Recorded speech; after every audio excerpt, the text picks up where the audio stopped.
And away we go. Welcome to Niners Nightly after Monday Night Football. Larry Krueger back with you. Hope everybody had a fantastic day. Beautiful weather. Northern California, our early fall almost feels more like summer than summer. And we got time here to take some phone calls. 808 KNBR is the phone number. 49ers, of course, played way, way, way back on Thursday. It's almost hard to remember now. But it was an incredible win as Mac Jones led the Niners to victory over Matthew Stafford and the Rams. And, looking back and watching that game again a couple times in the last few days, I'll tell you, I really do think that Sean McVay gets into these macho battles with Kyle Shanahan, and Shanahan lures him into it, and McVay falls for it every time.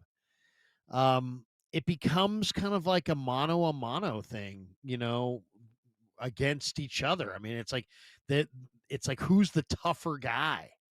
And I say that because, I mean, look what the Rams decided to do. They decided they were going to run Kyron Williams at the 49ers on 4th and goal from the 1. They ran right at Alfred Collins and Mikael Williams when they'd been throwing the ball for almost 400 yards, when the Niners pretty much had already shown and demonstrated they couldn't stop Stafford to Puka.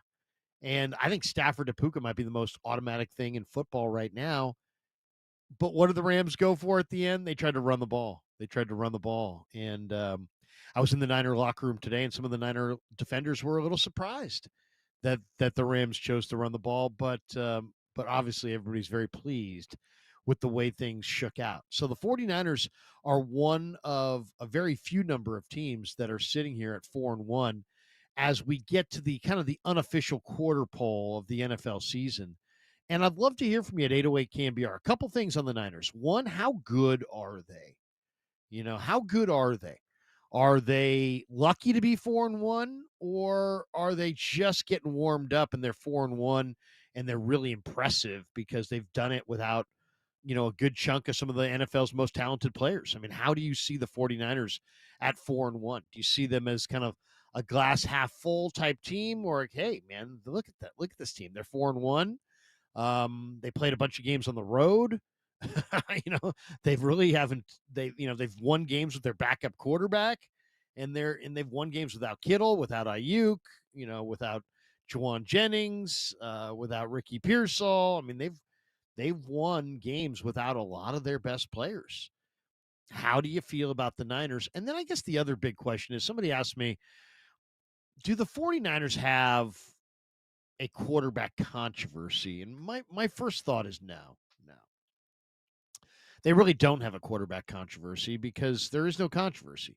It's not like, we're sitting there going, is Mac Jones the starter? Is Brock Purdy the starter? We know Brock Purdy is the starter.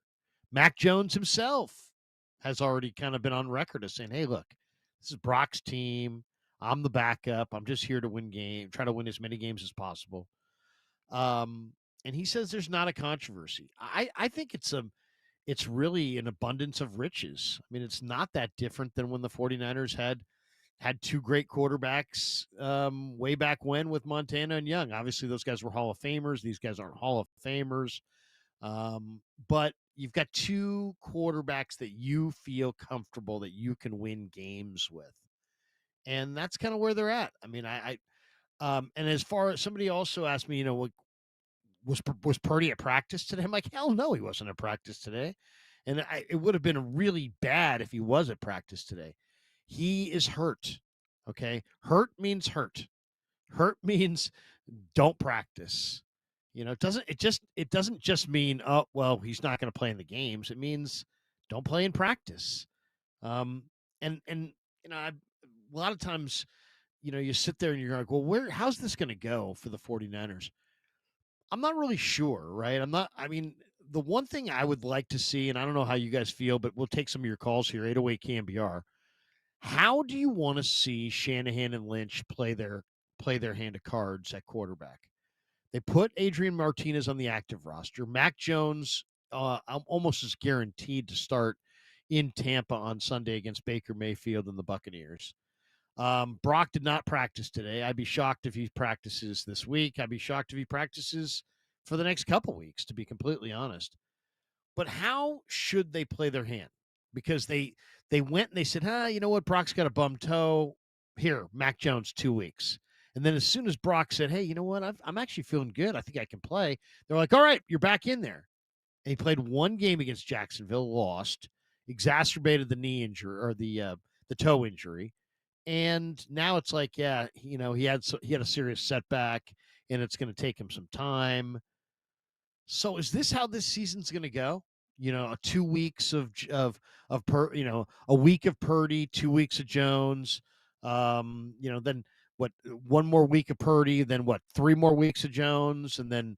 I mean, I think at this point, if it was me, I would just, I would, I don't know if I would end Brock's year, but I'm close to that.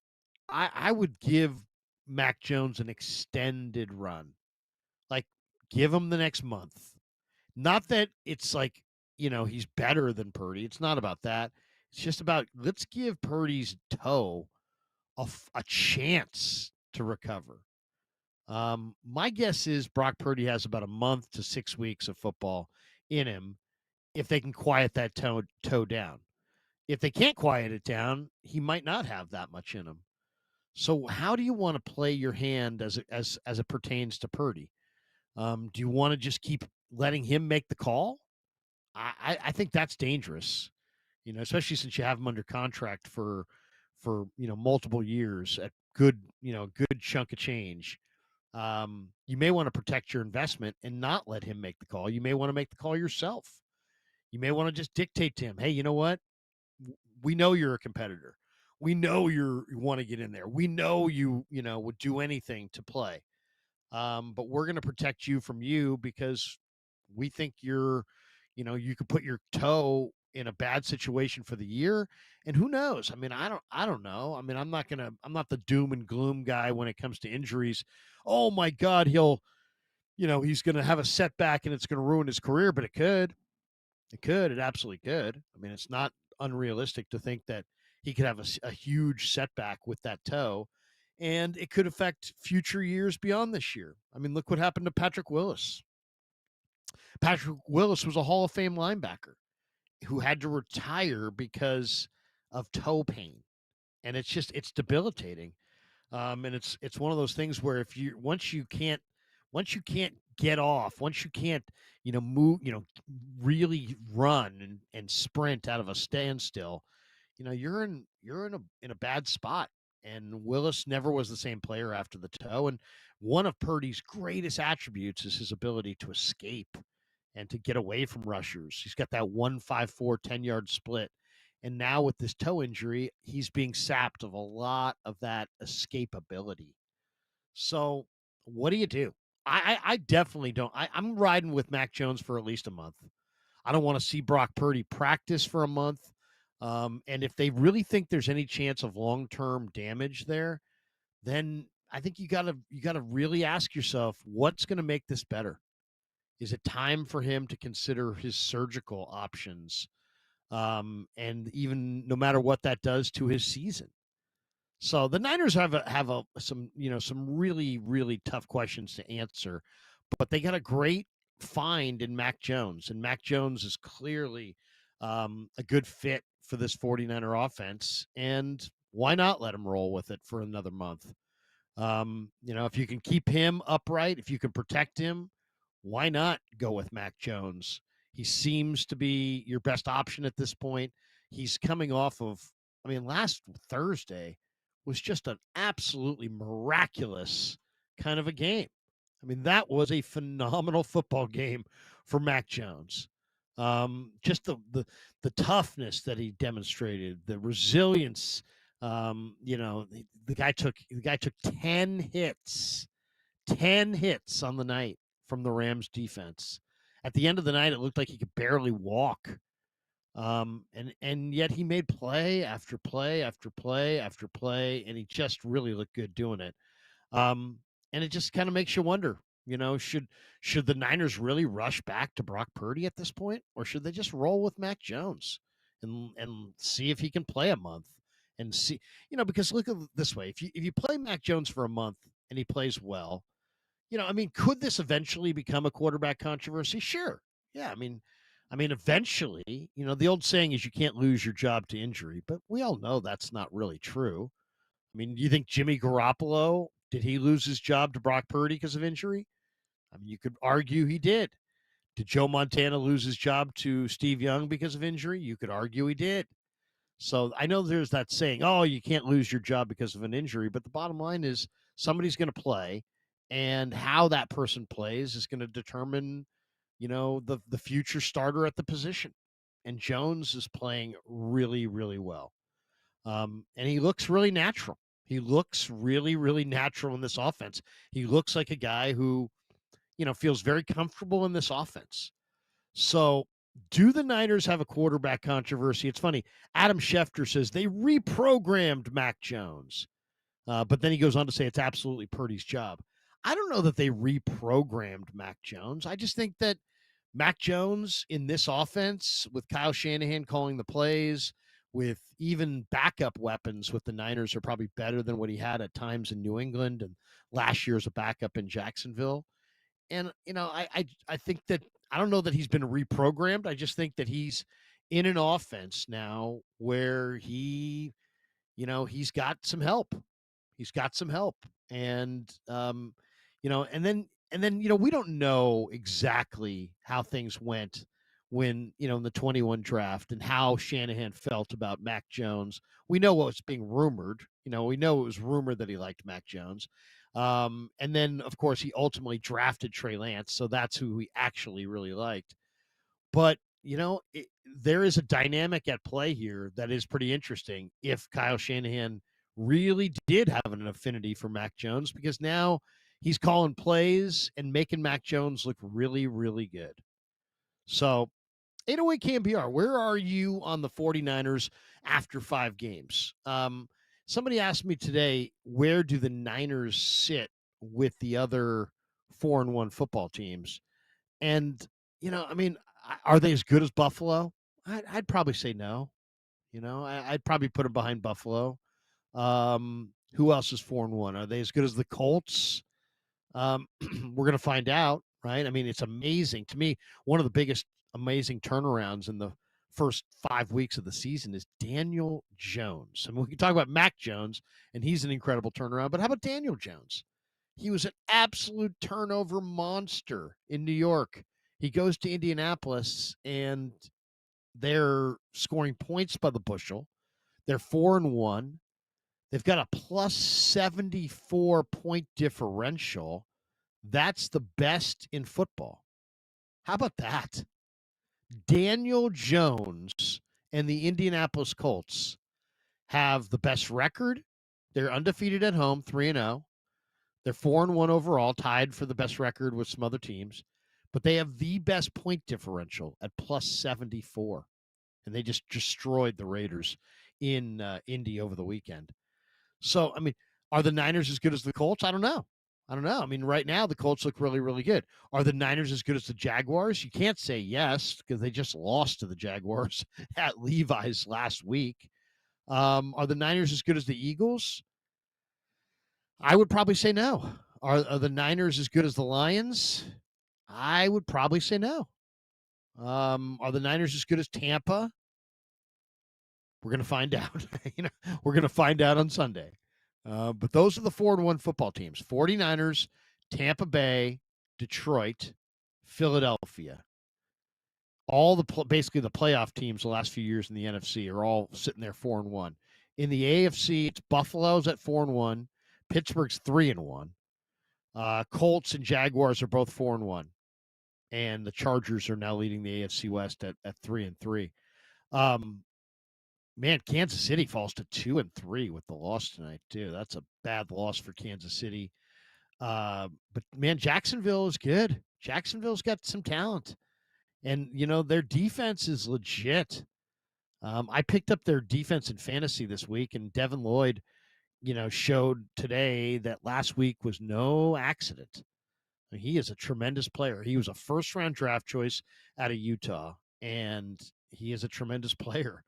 He only had 2 tackles in the game, but he had a interception return for a touchdown. So, pick six for Devin Lloyd after he was just maybe one of the best players on the field against the 49ers in week 4. Well, this week he was just absolutely fantastic as well. A 99-yard pick six in this game, and that was probably the biggest play of the game. So, how about Trevor Lawrence tonight in Jacksonville beating Kansas City to go to 4-1, 3-0 at home? And I don't know what you guys thought of the game tonight, but man, Trevor Lawrence was their leading rusher. He had 54 yards on 10 carries. He also was their leading passer, obviously 18 of 25 for 221. He's just a maddening player to watch, though. I mean, he takes delay of game penalties at the wrong time. He throws the ball right to the defensive player. He just doesn't. I don't know. Watching Trevor Lawrence. He's just not the great player that we thought he was going to be. He just doesn't. It's just not. I mean, they won tonight, and it was a great win over the Chiefs. But man, it was not a great performance by Trevor Lawrence. I mean, he just 18 to 25, 221, the touchdown, the pick. It doesn't really speak to it. His vibe, his feel for the position just isn't there. He's got everything, right? He can run when he needs to run. He's got the big arm. And now he's surrounded by some weapons. He's got Brian Thomas. He's got Travis Hunter. He's got Travis Etienne. He's got Bashal Tutin. They've got some guys surrounding him on offense, some playmakers. But he's just, I don't know. The feel is not there. If you watch this game tonight, he made 5 or 6 plays that you're like, wow. Trevor Lawrence just doesn't see it, doesn't feel it. He doesn't feel where the rushers are. He doesn't make good decisions. I mean, he still won tonight. It was an amazing win for him in some respects. But man, I mean, Jacksonville looks like a really good defense, and they stayed with the run. I mean, they ran it. I mean, Etienne ran 12 times. Lawrence ran 10. They ran 26 times. They passed 25 times. So they kept offensive balance where Kansas City really didn't. Kansas City had 41 pass attempts and 22 runs. How about this? Both quarterbacks were the leading rushers tonight, though I thought Kareem Hunt was fantastic. Kareem Hunt averaged 7 yards a carry and had 2 touchdowns. He was the big fantasy star in this game. And Nick Bolton was fantastic. He popped out the fumble on Trevor Lawrence, who also fumbled on the one. I mean, he put the ball out there, and it's like, you're really cool. It looks cool when you put the ball out and you go over the top, as long as you get, break the plane and it's a touchdown. When you put the ball out and a linebacker just slaps it easily out of your hands and makes you look like like you're kind of meek and kind of weak. I mean, it's a bad look, and that's what Nick Bolton did to Trevor Lawrence. Otherwise, who knows? Jacksonville would have won this game by even more. 31-28 was the final, but they would have won by even more. So good, definitely a good week for the 49ers. And now, I'll tell you this, after sitting on the couch on Sunday, it was enjoyable to sit there and watch some of these NFL games. But I watched a lot of Seattle and Tampa, and this is going to be a massive, massive undertaking to try to beat Tampa Bay. Tampa is really, really good. And I say that because, I mean, look at Seattle's defense. Probably one of the better defensive teams in football. Baker Mayfield yesterday threw for 379 yards and 2 touchdowns. And not only that, he completed 87.9%. So rounded up to 88%. That's the highest of any quarterback in any game this season. So he is rolling into this game with the 49ers just super hot. Now, you sit there and go, wow, I'm shocked that Seattle's defense, which looks so good early, would get carved up by Baker. They didn't have Devin Witherspoon. They didn't have Julian Love. They didn't have DeMarcus Lawrence. And, man, they didn't look good at all. They couldn't defend Emeka Egbuka, the rookie receiver from Ohio State. Is absolutely amazing to watch. He really had a great game yesterday. 7 for 163 yards and a touchdown. Both the Ohio State receivers in that game. JSN for Seattle and then Egbuka for Tampa. Both those guys went off. But this game's going to be really interesting. I mean, a lot of times in the NFL, it really comes down to turnovers. Niners last week, -4 in turnovers, they lose. This week, they were plus in turnovers, they win. Tampa, was +2 in turnovers, and they go to Seattle and they beat the Seahawks on a day where Tampa really couldn't run the ball. I mean, that's going to be the interesting thing next week. Can the Niners shut down Tampa's rushing attack? They won't have Bucky Irving in this game. Irving went out. He was out this week. He's going to be out next week. So the Niners fortunately missed Bucky Irving. So it's going to be the combination of their other two backs, and Rashad White and Sean Tucker. And it's just not a great rushing attack. So Tampa only ran for 56 yards yesterday, 2.3 a carry. So to me, it's like, if you say, what's the game plan to beat Tampa? Run the ball and stop the run. And I think you got a great shot to win, even with Baker being as hot as he is, even with Egbuka being as hot as he is. Tampa in this game ran for 2.3 a carry. Seattle against them ran for 6.1 yards a carry. So there's the game plan right there. Run the heck out of it, and get a lead. Make them one-dimensional, and then try to tee off on Baker Mayfield behind a offensive line that's really, really banged up. So I think that's the plan. Now, can the Niners execute it is the question. That is the question. All right, 808 KNBR, the phone number. We'll take a timeout. We'll come back. We'll talk a little bit about the week that was around the NFL. We can take some of your calls. How do you feel about the Niners? Who is the best of the 4-1 football teams right now? And how do you feel about what the Niners should do at quarterback? Do you want to see them go back to Brock Purdy as soon as Brock says he's feeling right, because he's the starter? Or do you want to see him? I'd like to see him sit a month, like literally for the next 4 weeks. Don't practice, don't play, go with Mac Jones, and let's see if we can quiet down that toe injury so you can get some real quality late season football out of your starter, Brock Purdy. Other people I've seen argue that, they should shut him down for the year. I could be convinced of that as well. But 808 KNBR is the phone number if you have an opinion on how you want to see the Niners handle Jones and Purdy going forward. 808 KNBR, the number on the Sports Leader. KNBR 104.5 and 680, the Sports Leader.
So first down at the 6. Robinson and Tonjes to the right. Juszczyk and Farrell to the left. McCaffrey shifts out from under center. Mac Jones takes, and he throws. It's a touchdown. Touchdown, 49ers on the opening drive of the game. A couple of penalties, and they can't be stopped. I was real pressed. You know, he played his ass off, man. Was unbelievable in the first half. Got banged up a little bit there in the second half and battled through it and protected the ball, going against that defense and throwing the ball that many times and not having a turnover and protecting like he did. I can't say enough good things about Mac. Now, back to Niners Nightly with your host, Larry Krueger, on KNBR, the sports leader. Sports leader. Welcome back, Niners Nightly. After the Monday Nighter goes to the Jags. That's right. They beat the Kansas City Chiefs in Jacksonville. So maybe the Niners shouldn't feel so bad about losing to Jacksonville. Jacksonville looks pretty good. 808 KNBR, the number. We're going to take some of your calls right here on the Sports Leader.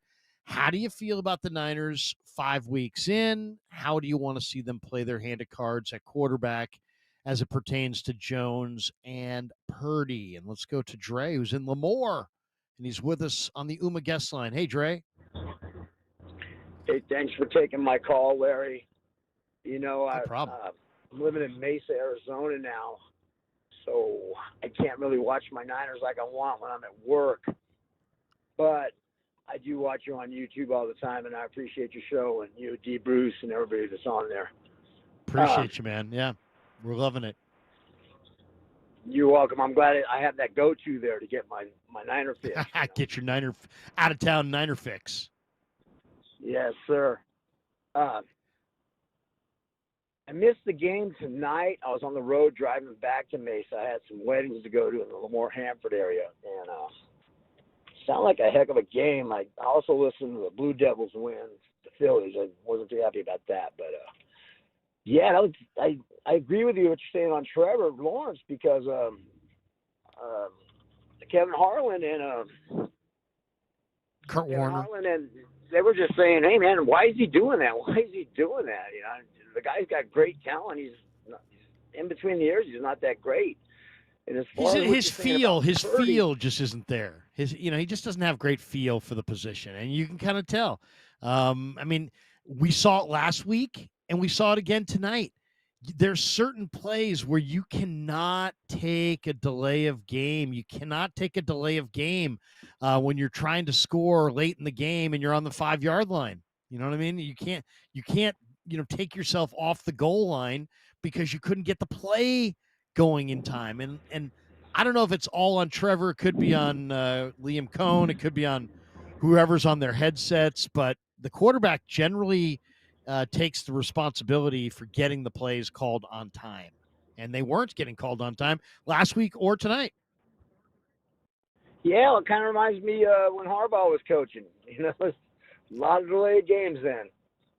There was, because I don't know if people remember this, but Harbaugh had one guy calling the run plays, one guy calling the pass plays. He himself was on the headsets, and he had overrule, capability, and occasionally would. So yeah, the 49ers in the Harbaugh era had a very, very convoluted system of getting plays called in time, and it burned them in Super Bowl 47, where they were forced to call a timeout out of a 2-minute warning because they couldn't get their S together. So, I mean, when I think of Super Bowl 47, I think of Harbaugh gagging it. I said it a million times, and I hate to repeat myself, and I'll say it a million more. Just give the ball to Frank the Tank 4 downs in a row, and he'd have walked in probably in the second. But, I mean, it's actually really disgusting if you think about it. You had Colin Kaepernick, who probably was one of the greatest running quarterbacks at that point in history the NFL had ever seen. And you had Frank Gore, a Hall of Fame halfback in his prime. And LaMichael James touched the ball. Crabtree touched the ball. I mean, you're throwing fades with Kaepernick, and you're not handing the ball to Frank Gore. I mean, nobody could convince me that Jim Harbaugh didn't gag that away. No, me either. I blame him to this day. Hey, as far as Purdy goes, you're absolutely right. That's I felt like he was hanging his receivers out to dry against Jacksonville. Jacksonville does have a very good defense, but you can't just, you had wide open guys and against a very good defense. They seem like they're coached very well. They don't go head hunting, but they sure did stick James in his ribs, and they were sticking the Niners hard where it was legal. Yeah, and I hate to see the team. I think I think Purdy was just high with those passes. I mean, I just think maybe the toe, maybe it had something to do with the mechanics. But yeah, he left a number of passes high in that game, and it's very uncharacteristic of him. I mean, that's not typically the way he plays. But you know what? It wasn't a surprise to me because that's what I saw in practice throughout that week was a number of times where he just couldn't get the toe down for whatever reason. His mechanics were right. He left balls high throughout the week, and then that's what he did in the game. So, it's really, really, really hard to play quarterback in the NFL. It's even harder if you're not healthy. Exact. As Fonzie would say, exactamundo. So let the guy, I don't know about a whole month, but at least 2 more weeks. Jones looks good. He's capable. I have no idea what Martinez looks like, but Jones is doing athletic. It right now. He's athletic. He's smart and athletic, but I mean, he played great football in the UFL, but that's a totally different level. It's a much lower level.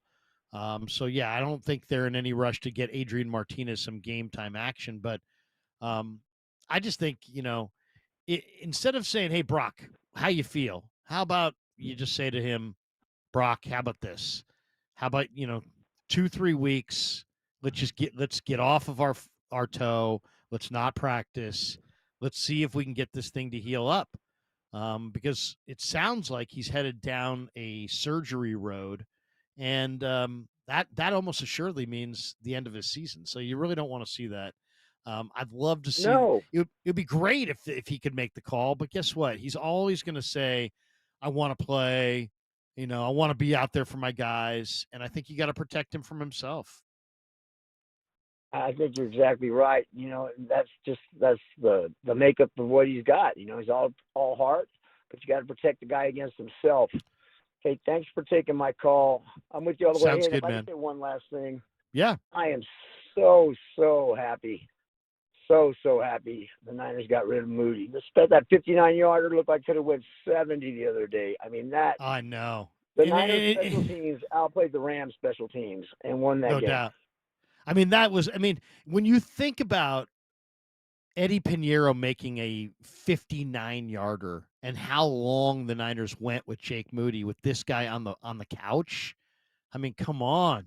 It's really unbelievable that it took as long as it did. The Niners went way too long with Jake Moody. There were all kinds of indications he wasn't right. They should have made the decision a month before they did, but whatever. They now have the guy that they need, and the weight of all these field goal attempts that just was overwhelming with Jake Moody is now just totally vanished with Eddie Pinheiro. He's a leader on the team now. I think it's that safe to say that has been a very good transition from Moody to Eddie. Dre, have a great night in Lemoore. Yeah. Give us Mark in the city. We'll take Mark before we take a timeout. Mark, you're on the Sports Leader. What's going on, man? Oh, hey, Larry. Nice talking to you. I haven't chimed in a while. Yes, I agree with you about the Jake Moody thing. I used to just wince every time he got out there. So I think they should have got rid of him a year ago, but the Niners didn't want to accept the reality that they blew a third-round pick on him, I think. Right. But what I wanted to say while everyone's giddy about the win, which I loved. It was amazing. They played with a lot of grit. But the offensive line, if they don't get somebody in the trade, I hate to say it, but I could easily see Purdy, Jones, and Martinez all hospitalized by the end of the year. They've got to get the offensive line better. Trent Williams, the refs call holding on him all the time. They're watching him like a hawk. I don't know. What is your take on that, and why does it seem like the Niners, for decades, in my opinion, have neglected depth on the offensive line? I watched the very last play of Steve Young's career, Monday Night Football, Tampa Bay, 1999. I think it was this month. Collision, head-to-head collision with Aeneas Williams, and a career. Thank you. Yeah, thank you, Lawrence Phillips. That was Lawrence Phillips blowing a block on the future Hall of Famer, Aeneas Williams. Okay. But I think okay, so you bring up a great question. The offensive line. How good is the Niner offensive line? Well, the Niners, on one hand, the Niner philosophy of not investing high picks in the offensive line and trying to do it, with later in the draft kind of picks has been like an organizational philosophy that supersedes Chris Foerster. It goes all the way back to Bob McKittrick. The only difference is the Niners in that era won Super Bowls, and the Niners in this era have lost Super Bowls.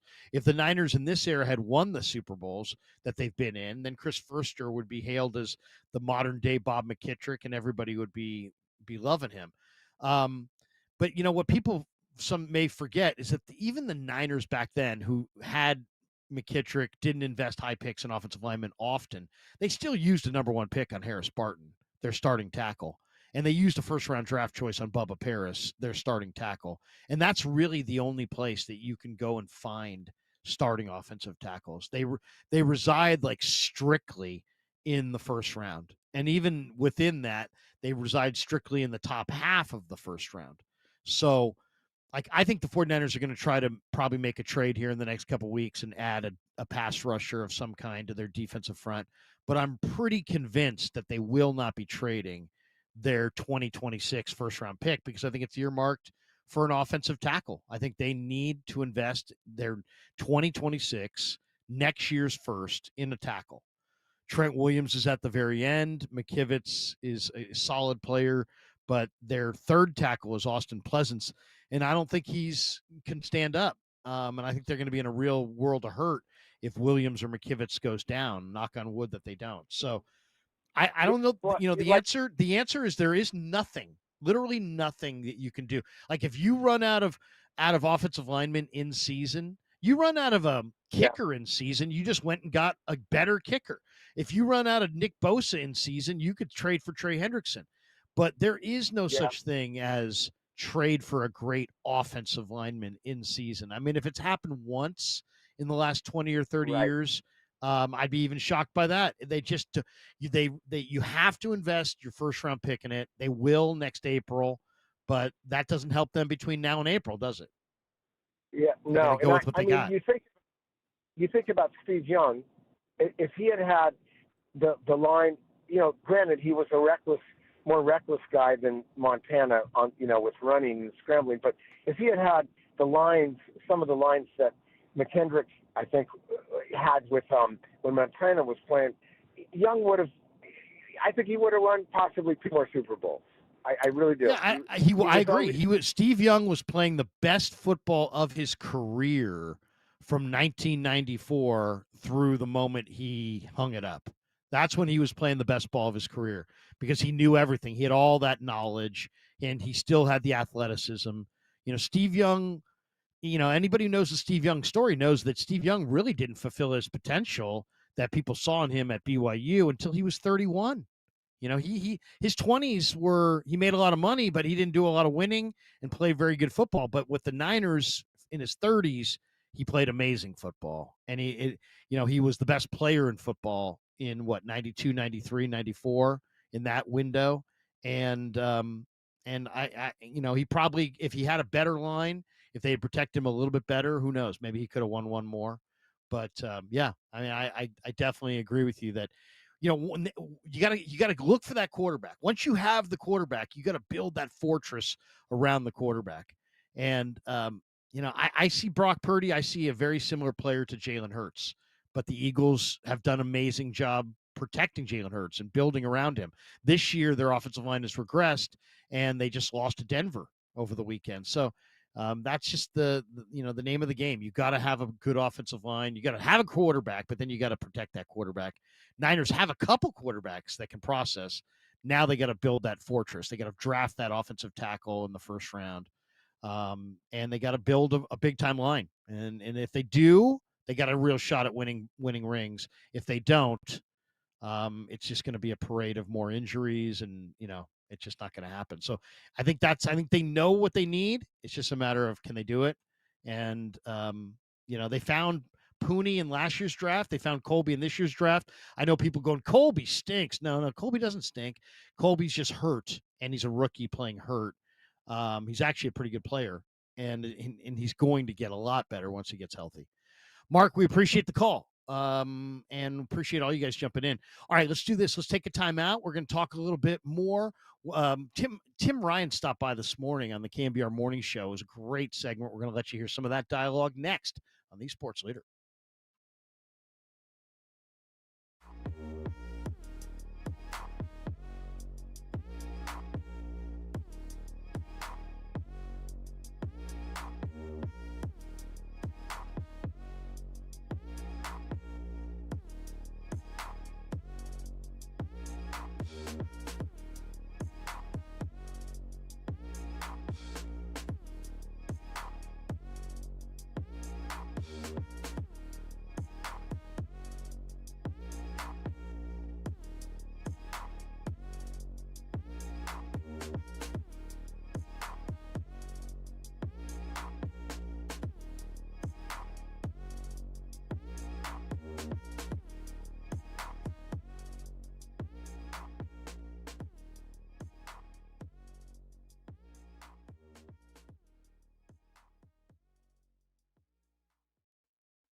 Faithful. Niners Nightly with Larry Krueger now continues on your proud home of 49ers football. KNBR, the sports leader. We haven't had a chance to talk to him since Thursday night, which was just crazy, man. Crazy. So at some point we do have to transition to thinking about Tampa Bay on Monday. But first we should reminisce a little bit like they reminisce over you, right? Timmy, man, you've done a lot of regular season games, and regular season's not the playoffs. I get it, but dude, that was up there, man, in terms of everything about it. Good morning, brother. How are you? Hey, morning, Tim. I am doing well. I hope you guys are doing well also. Yeah, man, biggest challenge, regular season challenge for me in recent memory when you talk about all the injuries to the frontline players of the 49ers, especially offensively, obviously both on defense, versus a team that was playing really, really good football on both sides of the ball. I mean, I think they had over 300 yards offense in the second half of the game. Wow. So you know what Matthew Stafford could do. The 49ers knew what he could do. But they didn't know that Alfred Collins had that big thing right in the center of his chest called his heart and his mindset to punch that freaking ball out on the goal line, which was really an incredible play. I have been in the mix down there, and to think how fast that happens in real time. When you're coming off a block, you're fighting the pressure, you're just trying to get in the guy's way. You know he's right there. He's going to try to plunge in for the touchdown. And to have the mindset to throw that freaking haymaker from Texas and connect. Many times for me in that situation, I'm just trying to make a play because he's already horizontal, pretty much laid out and trying to get in the running lane, and then decides I'm going to throw this right hook and it's going to connect. And my God, did it. What a play that was. The 4th and 1 stop at the end with, they got into that little insert sniffer position with the receiver. trying to run off tackle. Not a great defense as I saw it to play that play. We were, I think, set up for the sneak, I think, when I went back and looked at some of the tape. But as soon as he met, Jordan Whittington motioned in there as really a lead blocker. And anything can happen out of that set. We saw a couple of big passing plays early in the game that were able to connect to that exact. That was what Buffalo rolled the 49ers with last year up in the snow, that same type of formation. Chase Lucas, who's out there for Upton Stout, sees it, keys it, diagnoses it, downhill right in the face. Fred Warner, same thing. And then getting Siegel and Diamador Lenore and Big Alfred cleaning it up. Michael right in the middle, kind of building the wall. Really, really good stuff on defense. You think of all the plays, you guys, that have been made this year by players that are wearing a 49er uniform for the first time this year. Mm-hmm. I mean, you just think about it. I mean, Bosa did it week one. The defense, by the way, has had 4-game winners for the most part. You think of Bosa did it. Well, then it's Upton Stout against Arizona that rakes it out on 3rd and 9, which was probably the game at that point that gave the 49ers the opportunity to get it back and get in field goal range.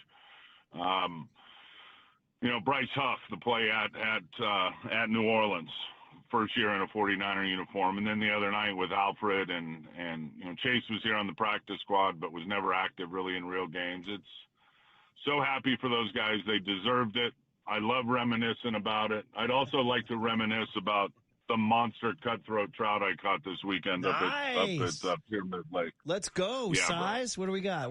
How much? Yeah, Boyer, special teams coach, and I went up there on Saturday morning, and we fished Lacey's Guide Service. This guy will get you hooked up with some big ones. But I got one that was 20. He got one that was almost 18. And what was it? And these are cutthroat trout, bro. These are trout, and we're catching them on fly rods. So it was a great decompression, and to catch a couple of fatties like that, including a bunch of others, but those were the two big ones. I'll send you guys some pics. Yeah, please do, dude. So again, Pyramid Lake, and what was it? The type Lacey's Guide Service. The type of trout again, though? Cutthroat trout. Cutthroat trout. Did we fry that bad boy up? That bad boy would, I don't know of any frying pan that bad boy would ever fit in. Murph.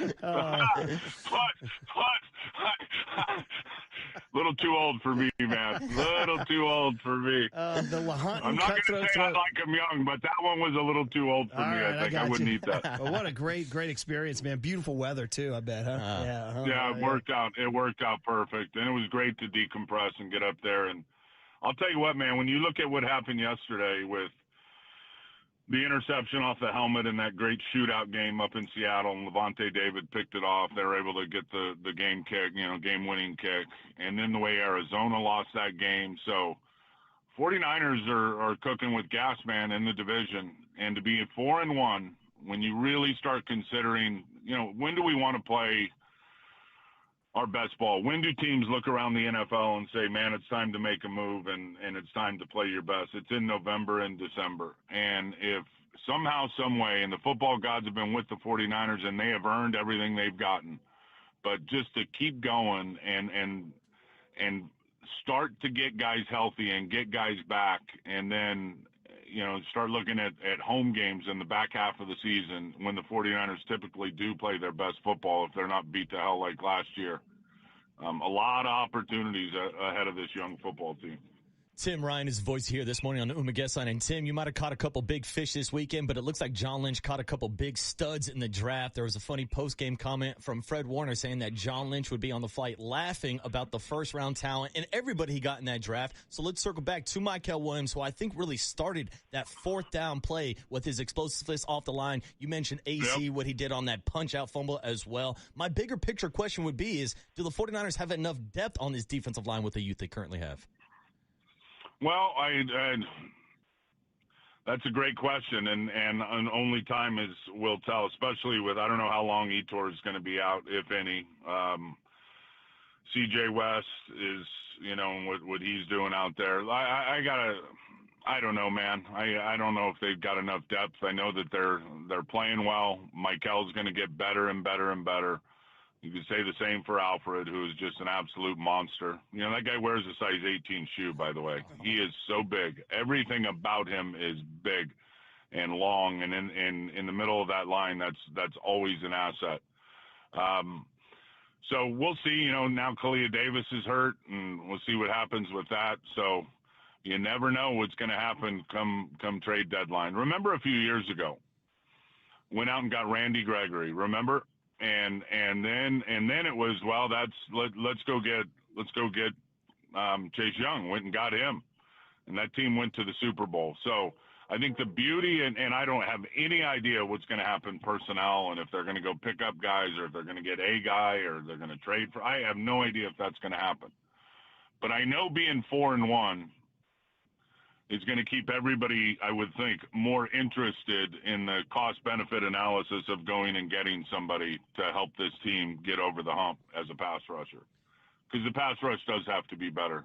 The coverage has to be better behind it.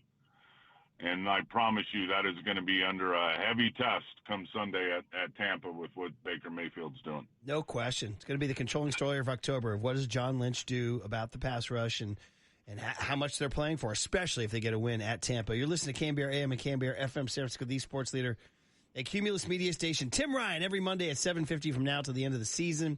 Timmy, we've gone this far without talking about Mac Jones. Michael McCorkle Jones, dude, cramping up, dry heaving, getting rid of that ball 49 times, gutting it out. Unbelievable performance. Now that you reflect on it all these days later, what's your evaluation of how he's fitting into Kyle's system? And, you know, I guess the second part of that is kind of what you're thinking about Brock's long-term toe situation. Yeah, well, suddenly I feel like peeling a banana. I don't know why. How about 3 of them? Yeah, how about 10 of them? I obviously he's digested the system well, and I've said it many times with Kyle and this system and the quarterback. It can expose a quarterback or it can highlight a quarterback depending on how he sees it and how he processes what's in front of him. And Mac has been amazing in how fast he's been able to pick it up. And we've all seen the quarterbacks that can't pick it up, right? We've seen them here in 49er uniforms. So to be able to do that is clearly a feather in his cap. But his competitive spirit, and how is that not a penalty on Byron Young? It looked like a full body weight pounce to me on the one where he was clutching at his leg. Yeah. But his release, his accuracy, clearly a nice chemistry with Kendrick Bourne. I was so happy for KB and his 10 catches and big catches and really getting the party started. Max just got the mindset in terms of how he operates that he's a perfect fit here. He's perfect in the locker room. He's perfect for the culture. His competitive spirit is over the top in terms of how he really just thrives on competing and going out there and being available for his teammates. So I would say that, and again, I have no inside information, and I would say this though, until Brock is really close to 100%, I feel pretty good about putting Mac 10 back out there with how he's playing. And that really should be how it is with a backup quarterback. You know, it's hard to find one that if your quarterback's down for 4 games that can win 2 and win half the games. But a guy that can go out there and you don't have to change the offense, and he just picks. He's got 6 touchdowns and 1 interception.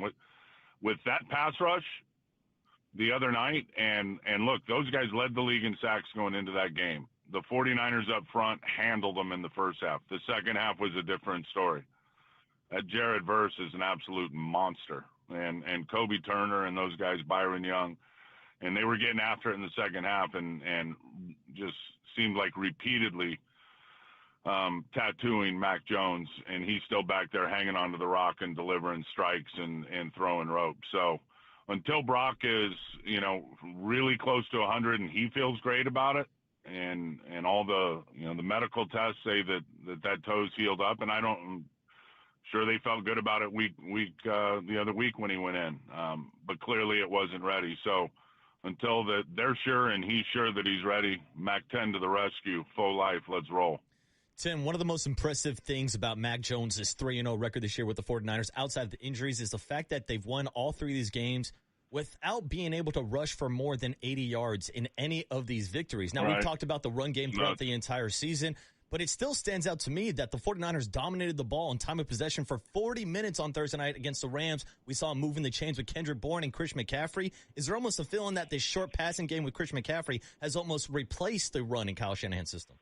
Yeah, well, that's a good observation. There's no doubt. Now, the running game has so much more of an impact, Marcus, on the game than just what they're getting in terms of yards, right? You love to wear those defensive linemen down and that front down as the game moves on, and you get into the third and then especially into the fourth quarter, and it starts to become a stamina game at that point and how much gas they got left in the tank when you're able to run it 30 times. So despite the lack of success in terms of the numbers, they still had their 30-plus runs in the game. They had 32 runs in the game to slow those guys down a little bit. And I'm telling you, it's just a matter of time before one pops. And then all of a sudden, I mean, they get a couple of big explosive runs. Now all of a sudden that, 3.3 per carry on the season becomes 4 yards a carry because one carry for 50, 60, 70 obviously is going to change the average.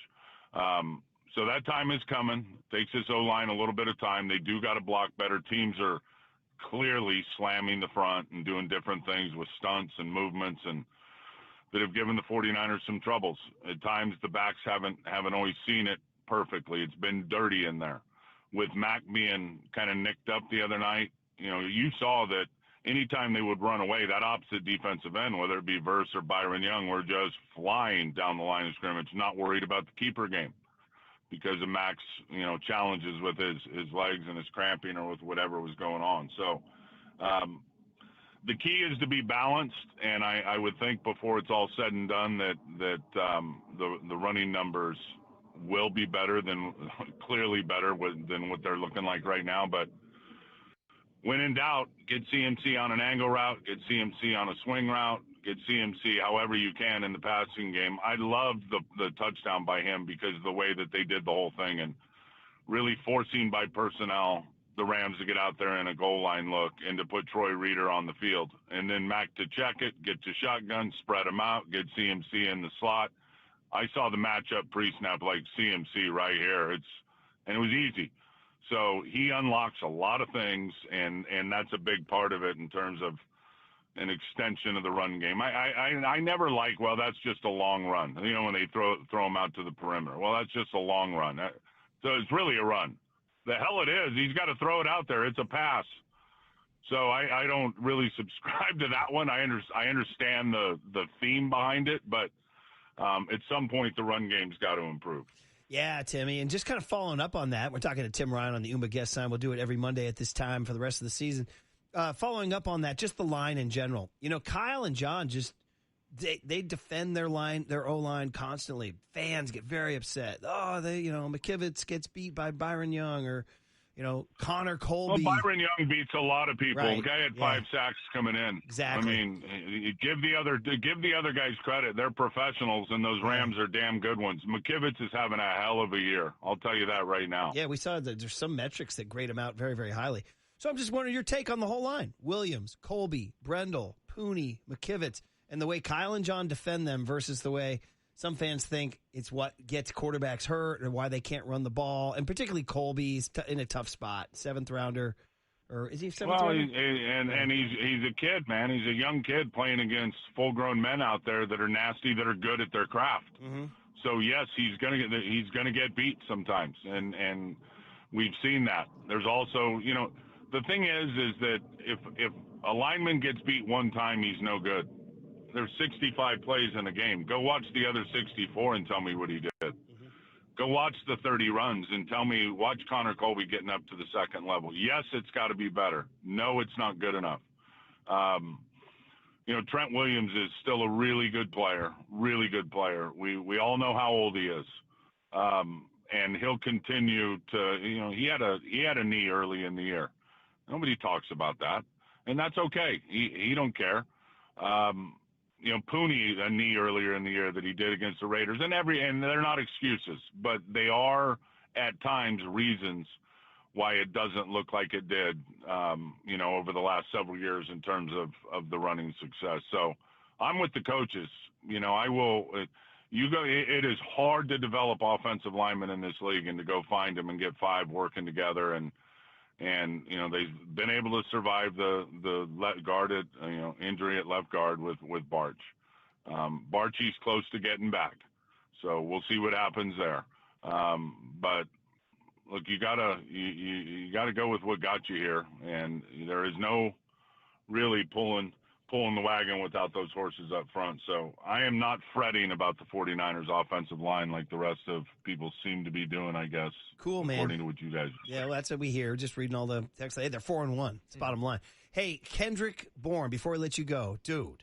Oh, and they've given up 6 sacks, by the way, in 5 games. That's not a bad number. It's true. Kendrick Bourne, I don't want to say it wasn't a minor transaction. It was a significant transaction, but I don't think anybody saw 10 for 142.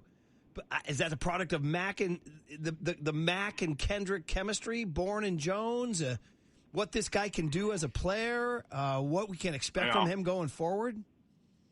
Yeah, well, partly what you said, and as much reading as you guys do, I'm sure you read the stuff where he's washed up and there's nothing on. Why go get Kendrick Bourne?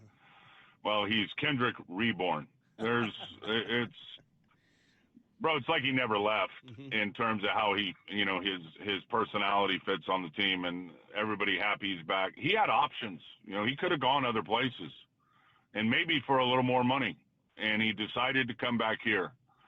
And damn it, I'm glad he did, because yes, the Mac Jones part of that, is part of the equation of his success, because you guys know he had his best year when Mac was a rookie by far in terms of his production and his touchdowns.